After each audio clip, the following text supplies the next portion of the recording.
Ladies and gentlemen, thank you for joining us this afternoon after already a very exciting and long program of the opening day. This is a session of Global Networking Forum entitled The ISS as a Launchpad for Future Astronautics, Innovative Technologies, Open Architecture, and International Cooperation for Deep Space Missions. I am Lena De Winne, Deputy Head of Administration of Asgardia, and please welcome our distinguished panelists, which represent Russia and the United States of America from the agencies and from the leading industries. Mr. Kirk Sherman is replacing Mr. Gerstenmaier. That was a last-minute call. So Mr. Sherman is the NASA ISS Program Manager. Mr. Dmitry Loskutov is the Director for International Cooperation in Roscosmos. And from the industry, we have Evgeny Mikrin, who is the General Designer from Rocket Space Corporation Energia. Energia is the host of this session of Global Networking Forum. And Mr. Mark Mulqueen, who is the ISS Program Manager from Boeing, the United States. We have an opportunity to listen to what these distinguished experts have to say and then to ask them questions from the audience. So I will start with Mr. Sherman. NASA is having a big vision for commercialization. And its leading vision, you have already done a lot, much more than many others. So how does that fit or not fit with the vision of the other international partners or the other core players on the commercialization scene in the space arena? Well, thank you. First off, thank you for letting me be here and join the group today, a very distinguished panel. Second of all, since I'm replacing Bill Gerstenmaier, anything I say should be attributed to Bill Gerstenmaier.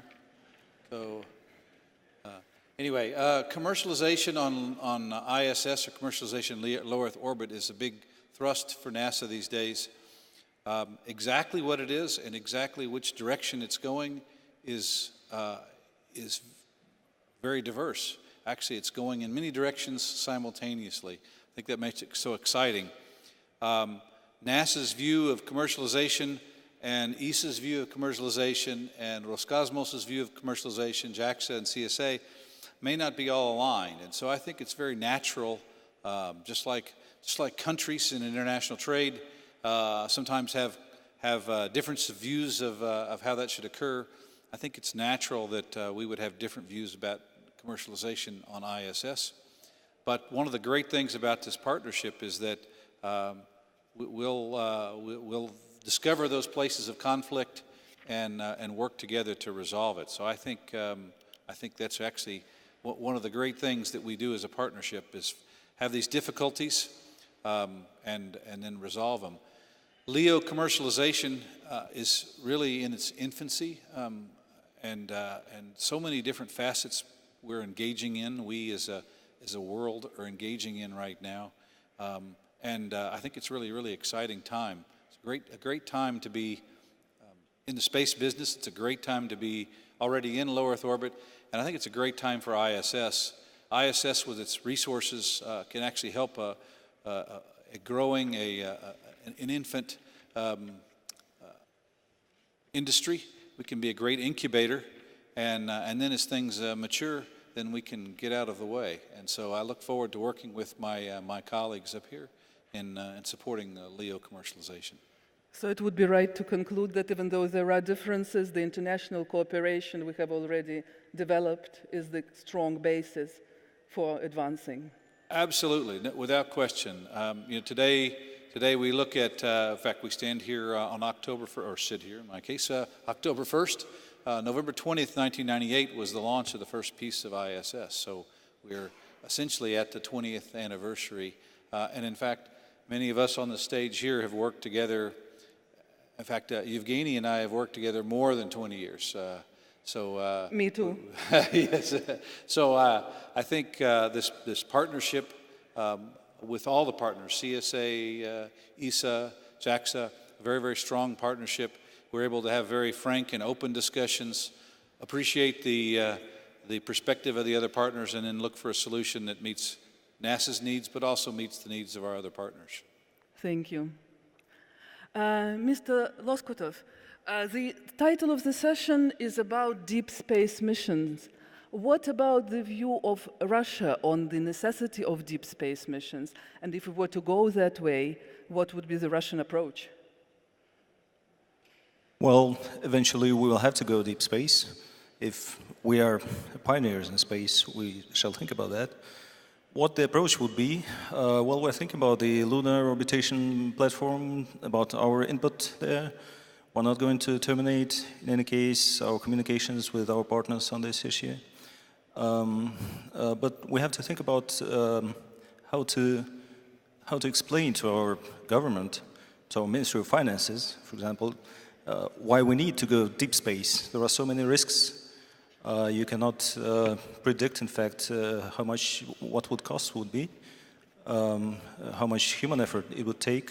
So it's really a challenge to calculate and to ask the government to provide more funds for that.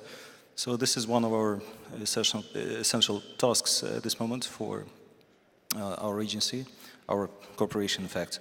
By the way, we used to be a Russian space agency until more or less recently, and now we are a state corporation, so we need to learn how to earn money, how to raise funds, which is also a challenge for us. And we hope to learn something from our partners as well, and also from private companies. That's why we are also aiming at building state-private partnerships in this area. Speaking about deep space, as I've said, there are so many risks. But we still have to evaluate. Hopefully, and I'm pretty sure that we'll be discussing this next week also, as well as the future of ISS at Baikonur with Jim Bridenstine, the NASA administrator. So wait for the news. We'll see. Thank you.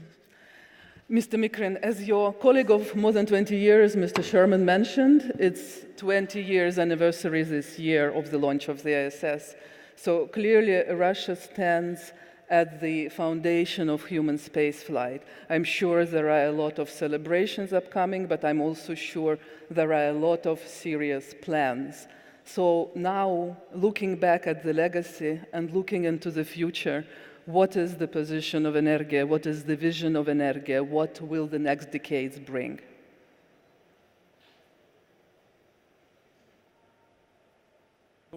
Действительно, приближается дата, 20 лет, как будто, в общем-то, вчера это было, 1998 год, 20 ноября, действительно был запущен первый модуль станции. Модуль назывался «Заря» или ФГБ. В 2000 году, 12 июля, был запущен служебный модуль или модуль «Звезда», и с ноября 2000 года на станции работает постоянный международный экипаж. На МКС уже побывало больше, чем 200 космонавтов и астронавтов, а точнее это 232. Сейчас на борту уже работает 56-я экспедиция. На МКС... Yeah, and anniversary is coming, and it's been 20 years already since the first module, FGB, called Zarya module, was launched on 20th of November back in 1998. And it seems like it was just yesterday. And on 12th of July, the Zvezda module, service module, was launched in joint Zarya module. And since November 2000, actually, the international crew has been supporting the service, the life on the station. And it's been over 200, and to be more exact, 232 cosmonauts and astronauts have been to the ISS already. And now expedition number 56 is operating on the station. На Международной космической станции впервые были созданы интегрированные системы. То есть станция именно так задумывалась, что было два сегмента, и были созданы интегрированные системы, такие как системы, вычислительная система CNDH, система управления движением и навигацией, Guidance, Navigation and Control, системы жизнеобеспечения и другие. Был создан интегрированный фактически система центров управления полетов и экипаж. So actually, ISS was the first to have integrated system as soon as two major segments were on the ISS. So we needed to have the integrated system for the guidance and navigation system, life support system, and also the MCC, the mission control system, is always also integrated, as well as the crew is. При этой интеграции мы взяли все самое лучшее, что есть у наших партнеров, и получили очень большой синергетический эффект. Фактически была решена задача объединения инженерных культур различных стран, которая вылилась в то, что мы сейчас имеем. Ни один из участников программы самостоятельно не смог бы создать подобные системы. Я так думаю. Нельзя потерять этот положительный опыт, который был наработан за время работы по Международной космической станции. Нам всем вместе необходимо продолжить создание такой техники, такого высокого уровня. Actually, this integration, within this integration, we have reached and taken all the best that each of us have had. And we actually were completely different engineering cultures before we joined to work together. And while being integrated, we have received a very huge synergetic effect. And I think, in my opinion, none of our partners would not have been able to get that achievement by themselves. So it could only be possible to be working together. And this nice experience could not be lost. So we have to move forward together, working together. При этом мы хорошо понимаем те проблемы, которые при этом возникают. При обсуждении будущих программ освоения дальнего космоса эти вопросы всегда стоят особенно. Это создание общих стандартов, создание общих интерфейсов. Эти задачи на МКС были успешно решены. И надеюсь, что и в будущем мы справимся с этим вопросом. Actually, we consider and take into account the problems that rises when we working together and integrating our different approaches. And when we are discussing future programs of the deep space missions, we actually have a problem of common standards and interfaces which have been successfully solved on the ISS program.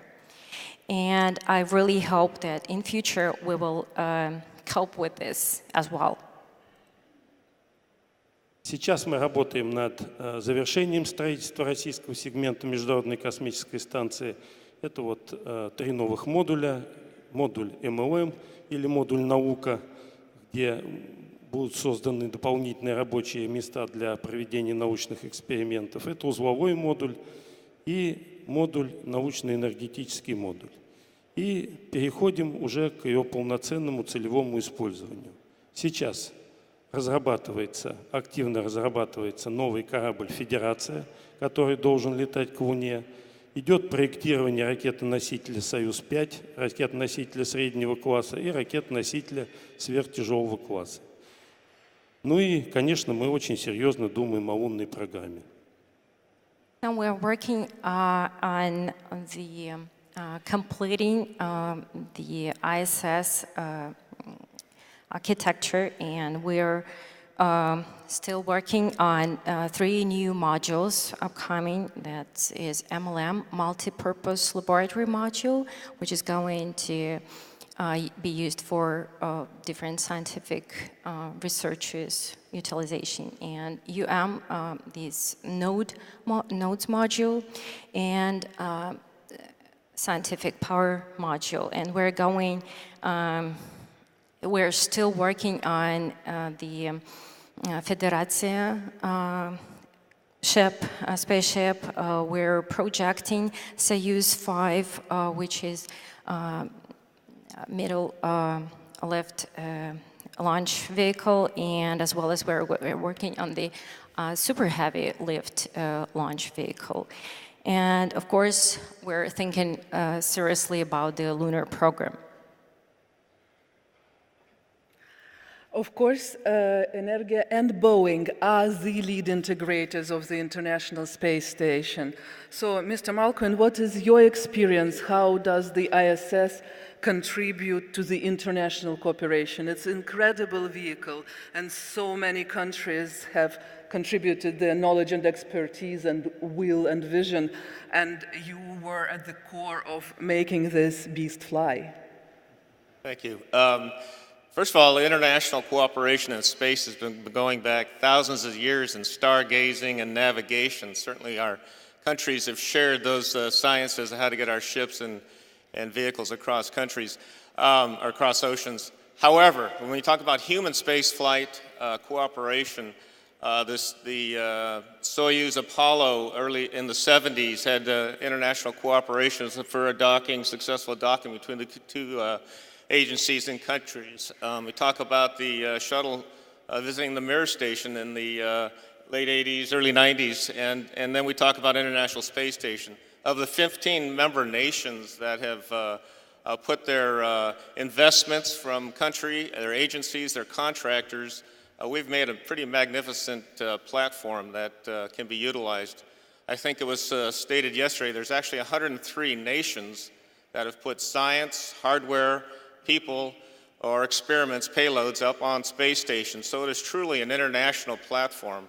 As we look to the future in the Gateway and back to the lunar surface and beyond to Mars, it was stated earlier today at the heads of agencies that international cooperation will continue to be a thrust, both with the current member teams, but also engaging more countries with compatible capabilities that would supplement the experiments, the modules, the research that's going to be done in the lunar orbit and on the moon's surface. So it's exciting to see what we've done on Space Station. Congratulations to all the contractors, agencies, because it is a pretty magnificent platform. To think about some of the things that make life better here on Earth, I mean, certainly muscular dystrophy, which affects a lot of young men around the world, and finding some solutions that keep their life enhanced for longer here on Earth. Talking about bone osteoporosis and what we've studied from human health on Space Station has developed drugs here on Earth for companies to make commercial profits off of, and to make investments into new drugs for science and for folks here on Earth. We're looking at cancer target solutions on orbit. We have other things to even study how we can grow crops. If you're going to grow crops in space for future missions, how we can do it with less water on orbit. So how do we take that here on Earth to make our crops more efficient from water usage? So it's a pretty exciting time. I think when we look to the future, international cooperation is going to continue, and I think it's a norm rather than a one-off here. I think we will continue to overcome the geopolitical issues because I know Space Station is very engineer to engineer and program manager to program manager to execute what's necessary for the safety of the crew and for the science to be performed. Thank you. As a baseline from everybody's presentation, it's clear that all parties see International Space Station as the base for international cooperation and progressing further together, learning through differences, converging towards common goals. So nevertheless, everybody, of course, has national programs. Kirk, in NASA, according to Space Policy Directive, NASA should lead and innovate sustainable program of exploration and commercial and with international partners to enable human expansion across the solar system and to bring back to Earth new knowledge and opportunities. So what are the plans of NASA to achieve this for benefit of advancing security, economic prosperity, scientific knowledge for the entire humankind? Sure. Well, first of all, I think ISS has been working on those things for 20 years. But we're certainly fully utilizing ISS these days, and I think that's the key. We've been working and we'll talk about this in another session here tomorrow, but about 6 years ago, we started working as an ISS partnership at what could we do beyond low Earth orbit? How could we utilize the things that various countries are building and utilize those? We started developing essentially what's now become the Gateway. This concept really is an international cooperation. Initially, the view or the idea was beyond just the ISS partnership, but we'd start with the ISS partnership. In constructing that, we said, well, what can we do today on ISS that would support that? So one of the big thrusts of ISS today is actually technology development that would support a vehicle beyond low Earth orbit. In those days, we were talking about actually building a vehicle that would go all the way to Mars. And clearly, the technology to go beyond Mars is a little different than what you need to go to the lunar surface, but they're not mutually exclusive. In those days, the U.S. was more focused on Mars and less on the Moon. Other countries were more focused on the Moon and less on Mars. And yet we still were able to chisel out this idea that we're working on. So technology, we call it phase 0, but technology development, things that are going on board ISS today that would support flying humans deeper into space to the Moon and ultimately beyond. So today, for instance, on Thursday, the HTV docked to the Japanese transfer vehicle docked to the ISS. Actually, it didn't dock. It was captured by it was a Japanese vehicle launched on Tanegashima, was captured by a Canadian arm and berthed to a U.S. element under the attitude control of the Russian thrusters. So it was truly an international endeavor. On that, one of the racks inside the HTV that's actually being transferred over, probably as we speak, was an advanced life support rack. So that rack is to go over onto the ISS, be operated for 2 years, and learn more about closing the environmental control and life support loop that would allow us to fly humans deeper into space. So technology development, we're doing it today on ISS. There's numerous examples. And so that was a big thrust. A second thrust was commercialization. So finances are a fact of life. If NASA and our partner agencies spend all their money in low Earth orbit, there's really no money left to go do these things beyond low Earth orbit. How do we invigorate a low Earth orbit economy that essentially could take over low Earth orbit, and then our governments could focus the government money on endeavors beyond low Earth orbit? And so it became a big focus on commercialization. Now, the two big examples that people associate in the U.S., commercial cargo, which really started flying in 2012, 2013. Actually, 2012. It started flying in 2012. And commercial crew, which we hope to fly very soon. So those are the two big things that people remember.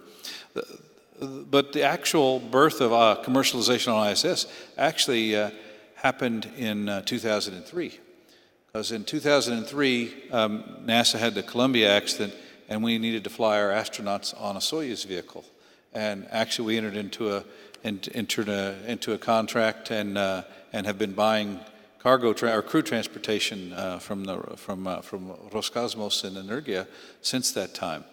But there's a whole other dimension to commercialization. So not only transportation of cargo and crew, but there's on-orbit activities. So here 2 years ago, in the summer of 16, we flew the beam module that was built by Bigelow Aerospace, a commercial actually is a largely commercial, developed with money from Mr. Bigelow. NASA threw in a little bit, and we flew it up to ISS. It was to fly 2 years and then deorbited. We flew it up there 2 years. It worked great, and now we have modified that module so that we can we can actually use it on board ISS indefinitely. So another great example. Nanoracks, if you go outside the door there, Nanoracks is out there. They have a big airlock, and they're, of course, known for their CubeSat deployers and CubeSat and Cube lab that's inside the ISS. And that's been flying on ISS for a number of years. People are dreaming up all new things to go on. And so today we're 3D printing fiber on board ISS, which looks like it has large commercial applications in the future. So all these things are really going on to support this notion, this Space Policy Directive 1, if you will. And I see them growing more and more. So our job is really to incubate those kinds of activities, to test those technologies as quick as we can. If we fail, great, and we'll modify them and fly them again. Do all these things quickly, and that way we'll be, as a international, as a world population, we're ready to go and put humans sustainably into deep space, explore the moon fully, and then explore beyond. So I think ISS and what it's doing right now really is that first step. We call it phase 0, but it really is that first step, and I think we're taking that step now, and look forward to continuing that step for some time, and then of course taking the bigger step when we actually start flying Gateway into deep space. So ISS is a launch pad, truly, as it is in the title of our session. ISS is called launch pad in the title of our session, so it's exactly what you're saying. Absolutely, that's our, I would say, our partnership vision. It's certainly in line, the Space Policy Directive 1. I think all are in alignment. I think if you asked our partners, they're all doing things a little differently, but essentially doing the same types of activities. And I just think that's the wonderful thing about this. I think we all realize to fly deep into deep space and explore, it's more than any one country can do by itself. We can do more if we do it as a partnership. And one of the great things we've learned about ISS is how to work together as a partnership. We've been working together 20 years. I don't know about every country. In the U.S., most marriages don't last 20 years. So we've been lasting longer than most marriages. I think that's great, and that we ought to continue it for years. Lasting more than most marriages sounds interesting. Another aspect in the title, which I find particularly fascinating, is open architecture. Dmitry, would you please expand on this? What does it mean in technical terms? What does it mean in terms of international relations? As an international relation expert, I would like to elaborate more on the international aspects. I'm not a technician, in fact. Open architecture in the international relations. Well, let's take Lunar Orbital Platform Gateway, right? For the moment, it looks like it is an American program with international participation. We, as far as I understand, we are not discussing yet, we have not been discussing the issues of some legal framework. The discussion was mainly concentrated around the technical aspects, the technical procedures and so on. But what worries me as a person with a legal background, how this cooperation will be managed. Will there be some sort of international administrative body?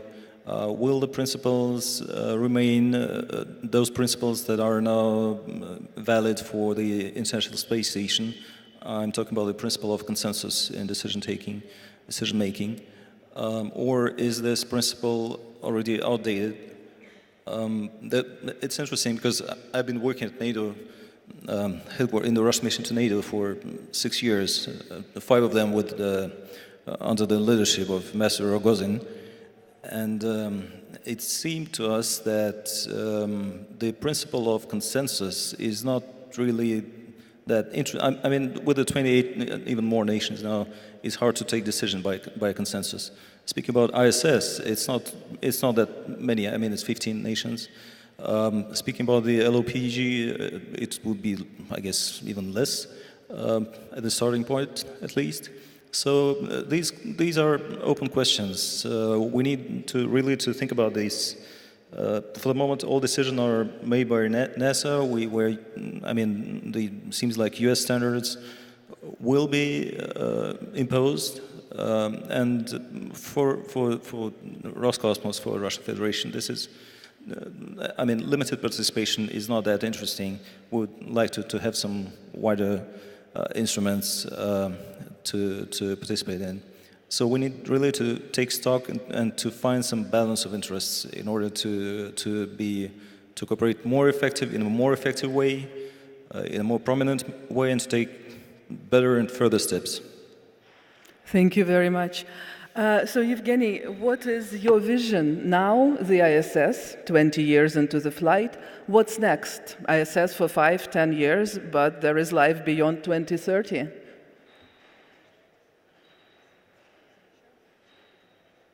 Ну, во-первых, я думаю, что мы должны максимально продолжить эксплуатацию Международной космической станции. Я думаю, мы это можем сделать до 2030 года, чтобы получить от станции максимально возможный эффект, чтобы оправдать все инвестиции, которые были в нее вложены. Наши партнеры завершили строительство своего сегмента, ну а нам еще предстоит, как я уже сказал, мы должны завершить строительство российского сегмента Международной космической станции и должны, вот в 2019 году должен быть пуск МЛМ, потом УМ и научно-энергетического модуля. И в результате, чтобы обеспечить расширенное его целевое использование. So actually, first of all, I think that we really should continue ISS utilization up until 2030. And to be able to get as more important and good effect to actually approve our to approve all investments made. And if actually I can say that American partners have already completed their segment, so we are still planning to add 3 modules, like I already mentioned. That's MLM and node module and the scientific power plant module to provide more expanded utilization of the ISS.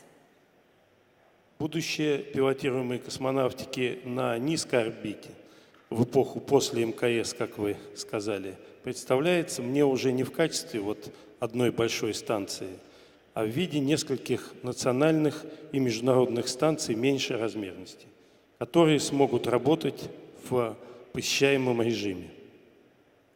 So the future of the human spaceflight on the lower Earth orbit in the edge of post-ISS period, actually, I see it not as a one huge station, but maybe a couple of national and international smaller stations of lower size, so that they can be visited by crews, by people. На низкой орбите должны появиться опытные и полупромышленные комплексы для производства кристаллов, биопрепаратов, ну и других материалов. Все это должно базироваться на широком использовании транспортных кораблей многоразового использования. Темпы развития космонавтики на низкой орбите зависят от темпов снижения стоимости космической транспортировки. Это уже понятно. On the lower orbit, on the low Earth orbit, where I think will appear the experimental and semi-industry complexes for producing crystals and biological preparatives and other materials. All this will be based on the wide utilization of the transport vehicles, crewed and cargo vehicles, or they should be reusable vehicles. And actually the rate of the space flight development on the lower Earth orbit depends on the price decreasing of the space flights. Если говорить о дальнем космосе, то наиболее вероятно, что в ближайшие годы появится окололунная инфраструктура. Скорее всего, это будет международная инфраструктура или несколько национальных инфраструктур с международным участием. Здесь критичным техническим вопросом, на мой взгляд, является наличие транспортных систем, которые будут доставлять экипаж и грузы. Ну, то есть та же задача, как вот мы решали на МКС. При этом очень важно взаимное резервирование вот этих вот космических транспортных систем. Мы это уже осознали на Международной космической станции. Now, if we're talking about the deep space mission, so it is more likely that in the nearest future we will have a near-moon infrastructure that will probably be international or a couple of national stations near Moon with the international partnership. The technical issue here is to have transportation systems that will allow to deliver cargoes and crews over there. And it is very important to have mutual reservation of the space transportation vehicles. And this became very clear to us with our experience on the ISS. Для исследований, а особенно и для освоения Луны, нужны огромные средства. Про это вот уже много было сказано. Поэтому лунные базы – это следующие после орбитальной инфраструктуры шаг. Там уже будут нужны новые технологии, которые позволят увеличить эффект и уменьшить затраты. И эти технологии впоследствии будут использованы и для других экспедиций, например, марсианских экспедиций. Ну вот то, что я вижу с точки зрения того, что должно быть после Международной космической станции. For research, especially for the moon exploration, we need a great amount of money.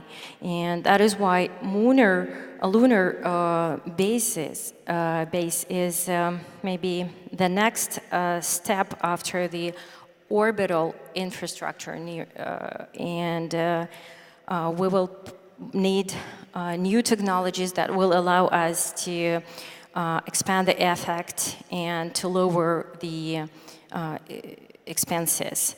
And these technologies later will be used for the Martian expeditions. So that's probably it. That's what I see for the nearest 20 to 30 years. We hear that there are different ways of thinking, there is different vision, be it a gateway or be it lunar settlement. At the same time, everybody agrees that international cooperation is necessary and that it all costs a lot of money. To date, we all know that largely the ISS was funded by the public money. At the same time, since some years, there is development of commercial space. So Mark, what's your view on what's the proportion of public versus private money we're going to achieve? And is it a reality that one day spaceflight can be fully commercial in the genuine meaning of the word? It's possible that there's enough revenue generated in the future to stimulate a truly private investment. But even what we're seeing today in the private sector that's interested in getting platforms in space, it's about doing similar things to what NASA allows to happen on ISS, is allowing a platform for a company to do research or to expand it to do manufacturing in space that would then bring services back to Earth for returns here on Earth. So I think the market that NASA started, and Kirk gave some great examples, are going to be followed into the future, and it's going to be us looking at the business equation to see if it closes to investments and returns. The first example Kirk talked about was launch capability for resupply missions, and certainly that's created a whole new markets of capabilities of providers. As we look to the gateway, deep space, they're talking about logistics missions that are also commercially delivered. So I think there's opportunities to continue to grow the launch capability for commercial space. Commercial crew is certainly expected to have the same follow-on, but we'll need more platforms to go visit, to bring visitors and astronauts and cosmonauts to, or we need ISS to stay longer on orbit to allow us to kind of make our return on investment and make sure that everything is expected on the commercial crew side. Airlock for nanoracks is a good example of a capability that NASA stimulated a small company to generate an idea, come to space, and we can use those assets to allow them to generate revenues for launching platforms outside of the airlock and doing experiments there. So it's a great avenue for all of us to bring our science up to ISS and get it exposed to space or to be launched from the ISS without having to do an EVA or to use the existing airlock from JAXA. So there's a lot of great ideas. Other platforms will grow from those ideas and look for expanding their market to show the returns. So early investments by investment companies or large companies that want to put a platform up there, still going to have to look at the business case to make sure the returns are there. And probably over the next 5 years, it's going to be a challenge. But certainly after that, I would expect that we can show benefits to life here on Earth with our science and our research and things that could not be discovered here on Earth, such that it'll make those pharmaceutical and manufacturing and other industries want to get into space to develop their ideas, make sure it's compatible, and then to evolve it into either production or other benefits that makes a return for their investments. So yes, I expect it to come soon, probably certainly in my lifetime, and probably in the next 10 years, we'll have a better market in LEO. And I hope our lifetime lasts significantly longer than 10 years. So we'll see a lot of that achievement. Ladies and gentlemen, we have a couple of minutes for taking questions from the audience. Are there any questions? Please stand up and introduce yourself. Please go ahead. Are there microphones in the audience? We need a microphone.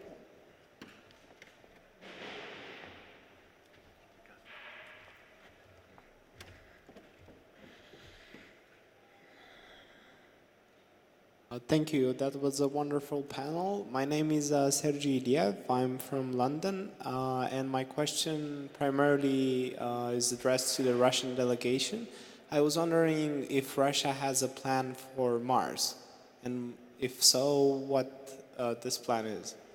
Thank you. So the question to the Russian delegation, does Russia have plans for going to Mars, and if yes, what is the plan?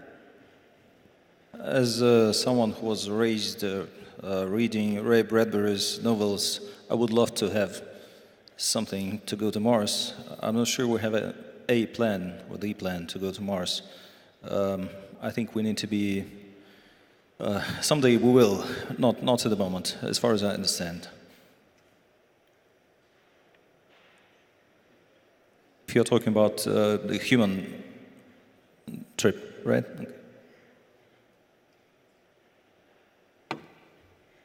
Okay. More questions? Please go ahead with the microphone and introducing yourself, please.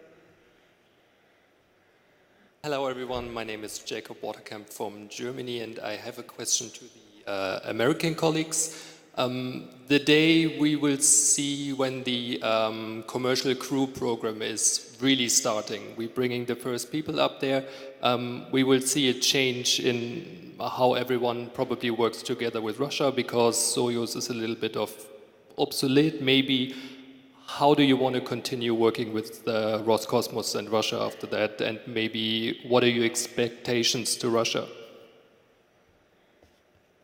So first of all, I wouldn't say it's obsolete. The Soyuz is the safest human transfer vehicle ever built, and will hold that record for a long time. Actually, we have plans to fly our vehicles, the U.S. vehicles, And our hope from purely an operations standpoint would be to actually fly a Russian cosmonaut on one of our vehicles and a U.S. astronaut on the Soyuz vehicle. It makes sense. There are some contingencies that would require one vehicle or the other to come home. And if you did, it would be great to have someone who's an expert on the Russian segment or conversely an expert, at least one expert on the U.S. segment who's still on orbit. So we're in these discussions. It's not finalized yet, but I expect from a baseline standpoint, for the normal plan, for us to do that going forward. I think the really exciting thing is when you start saying, well, what about opportunities beyond that? So I think there are opportunities to fly additional vehicles, more than we fly today, and have larger crews and perhaps crews people from other countries participate. So I really think the big change you'll see with commercial crew, once I call it the startup transient, once you pass the startup transient, that the opportunities are going to grow for people to fly to ISS. Thank you. Thank you. Would you like to add anything, Mark?